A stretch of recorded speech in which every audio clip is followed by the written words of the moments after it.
அவர் இங்கே இல்லை. தாம் சொன்னபடியே உயிர்த்தெழுந்தார். ஆம், மரணத்தை ஜெயித்தவர், பாதாளத்தை ஜெயித்தவர், பிசாசை ஜெயித்தவர். நாமும் ஜெயமுள்ள வாழ்க்கை வாழ வேண்டும் என்று விரும்புகிறார். அநேக நேரங்களில் நம்முடைய வாழ்க்கையில் காணப்படுகிற தோல்விகள், பிரச்சனைகள், போராட்டங்களை கண்டு நான் நிச்சயமாய் ஜெயிக்க மாட்டேன், என்னுடைய வாழ்க்கை அவ்வளவுதான் என்று சோர்ந்து போயிருக்கிற தெய்வ பிள்ளையே, நாம் ஜெயிப்பதற்காகவே தேவன் நம்மை அழைத்திருக்கிறார். அவர் ஜெயித்தது போல, அவர் உலகத்தை ஜெயித்தது போல நாமும் உலகத்தை ஜெயிப்போம்.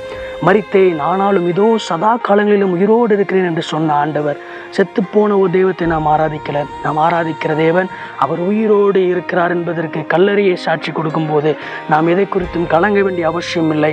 இன்னொரு காரியத்தை உங்களுக்கு முன்பாக வைக்கிறேன். நிச்சயம் நான் ஒரு நாள் தோற்றுப்போவேன் என்று தெரிந்த பிசாசே அவ்வளவு போராடும் போது நாம் ஜெயிக்க போகிறோம் என்று தெரிந்ததான தேவ ஜனங்கள் எவ்வளவாய் அவரிடத்தில் விசுவாசம் வைக்க வேண்டும், எவ்வளவாய் ஜெய கம்பீரம் நமக்குள்ளே இருக்க வேண்டும் என்பதை சிந்தித்து பார்ப்போம்.